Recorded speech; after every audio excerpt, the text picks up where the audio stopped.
as relações políticas, as relações econômicas entre o norte global e o sul global não são livres.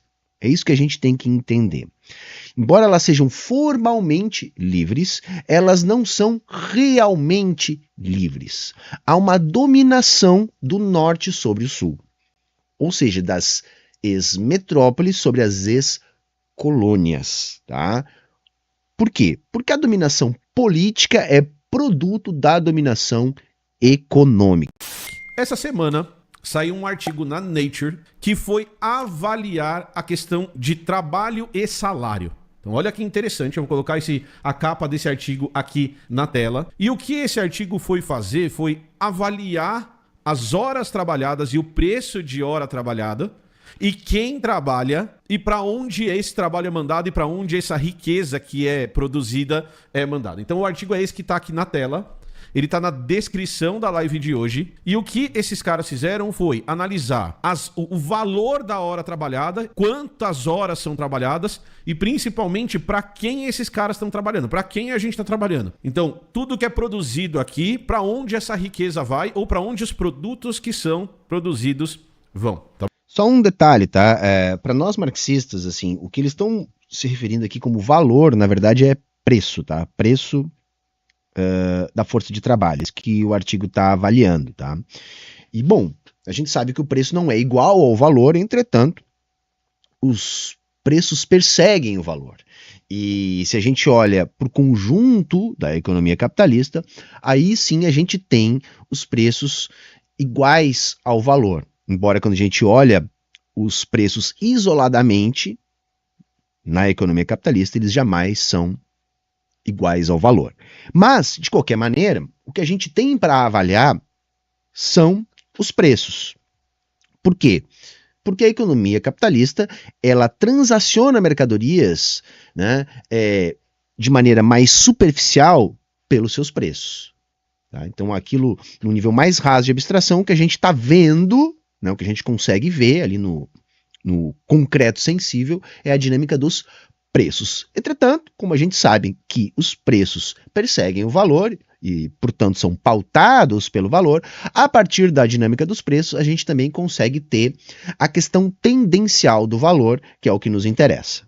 Tá bom? E aí ele tenta fazer uma relação entre isso e a riqueza dos países. Então, naquele contexto de exploração que a gente vê agora, que tem gente que defende até como um neocolonialismo, a gente continua sendo uma colônia que existe para trabalhar, para produzir riqueza para quem já tem mais do que a gente. Então, que os nossos esforços não ficam aqui, eles são feitos para mandar as coisas para outros países.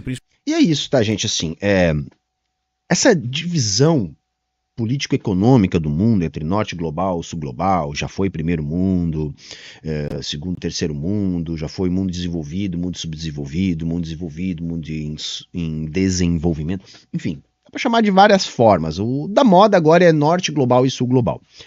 Essa dinâmica, ela se estabelece na expansão colonial europeia. E aí, então, o que a gente tem é um colonialismo formatando o capitalismo global e depois sendo substituído pelo imperialismo, que é o que nós temos até hoje. Vejam, as relações políticas, as relações econômicas entre o norte global e o sul global não são livres. É isso que a gente tem que entender. Embora elas sejam formalmente livres, elas não são realmente livres. Há uma dominação do norte sobre o sul, ou seja, das ex-metrópoles sobre as ex-colônias. Tá? Por quê? Porque a dominação política é produto da dominação econômica. Então, se o mundo é capitalista e os países que concentram a maior parte do capital global estão no chamado norte global, esse norte global é, portanto, politicamente dominante. Principalmente para países mais ricos, e ele tenta analisar isso, tá? Só para vocês entenderem um pouquinho mais o contexto disso e por que esse tipo de discussão é importante, eu vou dar um exemplo anedótico antes de falar do artigo. Quando Donald Trump foi candidato à presidência dos Estados Unidos pela primeira vez, na vez que ele ganhou, uma das coisas que ele disse, uma das coisas que ele comentou é que o sonho dele era que todos os produtos consumidos nos Estados Unidos fossem produzidos por americanos. E isso hoje virou uma coisa, então o pessoal, os seguidores do Trump tendem a comprar só coisas feitas por americanos. E o exemplo que o Trump dá, o exemplo que o Trump cita é do iPhone. Então o Trump, durante a eleição, ele fala que o sonho dele era que os produtos da Apple, que os iPhones fossem produzidos nos Estados Unidos. E a Apple vem e fala assim, cara, isso é meio que inviável, porque se a gente for produzir iPhone nos Estados Unidos, esse iPhone vai custar 4 vezes mais caro. E a justificativa da Apple, ou o que justifica essa hipótese, ou essa ideia de que o iPhone seria 4, 5 vezes mais caro, está principalmente ligada a salário, a força de trabalho. É verdade. Aí tem várias camadas aí, tá? Só complementando o Emílio aqui, a parada é a seguinte. O discurso do Trump vem no sentido de realizar o anseio de uma tendência produto da atual crise do capitalismo, que é a tendência de buscar repatriar fábricas. Por quê? Aquela ideia de que o capitalismo já tinha dominado a China e que, portanto, não seria um problema que a planta produtiva global se estabelecesse na China e que a China estaria integrada na economia do norte global, trabalhando de maneira complementar aos interesses do norte global.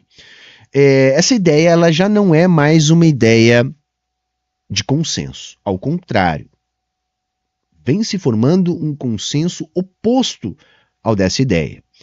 Por quê? Porque se percebeu que com a transferência das plantas produtivas do norte global para a China passou a ter um controle sobre as cadeias globais de produção, passou a ter acesso à tecnologia das principais fabricantes lá instaladas e conseguiu transferir essa tecnologia para empresas nacionais que ela estava incubando, e essas empresas começaram a ganhar mercado como concorrentes das gigantes globais que lá se instalaram. Então aí tem uma série de questões. Por exemplo, nós temos que entender que a reprodução do valor na economia capitalista se dá na esfera produtiva. Então, se as plantas produtivas de maior valor agregado do planeta se encontram na China, significa que essa produção de valor está sendo realizada na China. Bom, o valor se realiza no comércio, e nem todo o comércio é realizado na China, porque a China exporta aquilo que é produzido para o mundo todo. Entretanto, qual é o ponto? O ponto é que controlar a destinação, a fabricação da economia global é controlar a principal cadeia de reprodução do valor global. Isso sempre foi controlado no capitalismo pelo norte global. No norte global. E não faria diferença se a fábrica fosse na China, enquanto o sistema dólar mandasse, enquanto as empresas fossem estadunidenses, europeias, que as patentes concentrassem a transferência dos recursos para as matrizes. A questão é que, com a transferência de tecnologia, com a expansão das empresas chinesas, com o estabelecimento de um sistema de compensação interbancária internacional comandado pela China, o norte global começa a perder o controle sobre essas cadeias de reprodução do valor.